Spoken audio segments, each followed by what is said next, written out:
So business owners, here are 4 signs that usually precede an expensive business lawsuit. Warnings that might even be happening in your business right now. Now, in the next 4 minutes, I'm going to share with you 4 signals that precede escalation in legal disputes. Signs that you should act immediately to resolve the dispute while there remain disagreements and before the dispute becomes a full-blown crisis. Now, if you want the dispute early warning checklist, a diagnostic tool that tells you whether a current situation is something minor or if it's going to become or blow up into something more, just drop warning in the comments and I'll send it over to you. My name is Roman Shetty. I'm the founder of Signal Lawyers and Ann has law firm. We help business owners see what's coming before it arrives and act with intention at the point when action is still cheap. Now, with these videos, you'll get one thing that you can use to inform your business decision-making.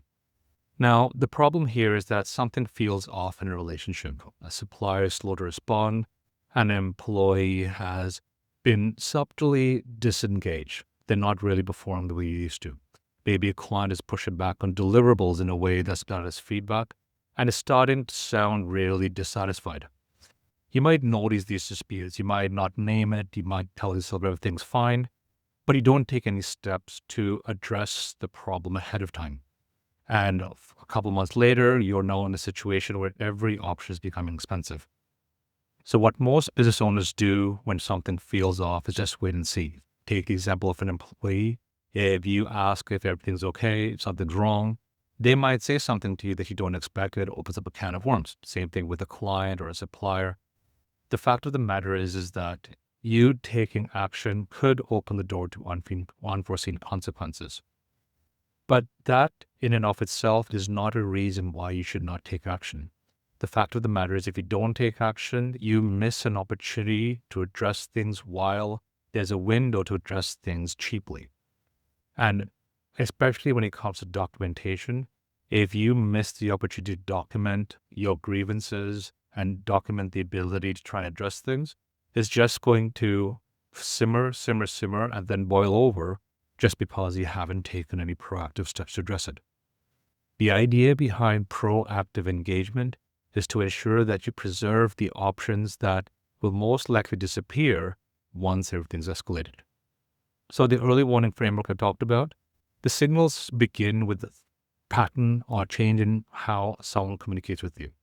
So let's say it's a client, supplier, employee, partner. They are usually responsive, but then they start taking longer to respond. They might become more formal. They might be CCing people in correspondence that you don't recognize. That's not necessarily a personality quirk.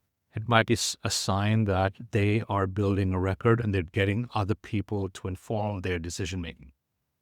The second signal is the idea of scope creep, right? So if someone starts referencing expectations that you don't recognize or that weren't in the original agreement, that might be a sign that you're on the opening stage of what we call a scope dispute. The question then becomes whether you're going to address it now while the disagreement is simply now a misunderstanding, or if you wait till later and it's something more.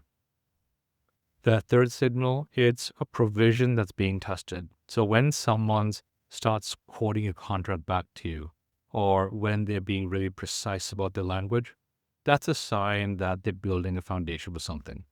And I know this because I'm a litigator and I do this all the time. A party who is citing clauses is a party who is reading the contract with intent to find ways to use the contract to their advantage. And then the last signal is the documentation request. So if someone's going to be asking for receipts, records, communications, invoices, documentation beyond what you're required to provide, that can either be legitimate administration or steps that are a precursor to a bigger dispute.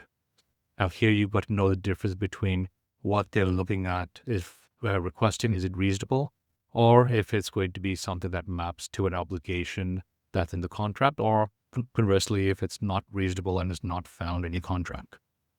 Now, this solution works because knowing these 4 signals converts a vague sense that something is wrong into observable behaviors that you can actually watch for. You're no longer being paranoid about your business relationships. You're becoming a reader of situations, and you can use this your read of situations to all your business decision making. Now, most of what this framework surfaces will turn out to be minor friction points that you can resolve on your own. You don't need to involve a lawyer. However, the small percentage that doesn't resolve, that's when early action with your legal advisors can make the difference between a manageable conversation and a really expensive escalation. Now, if you want the dispute early warning checklist, a quick reference tool to assess whether a situation is going to escalate, just drop warning in the comments below and I'll send it over to you. Again, you can use this checklist in any of your current relationships. And I'd argue that the business owner who reads these signals early has more options than the one who adopts the approach of wait and see.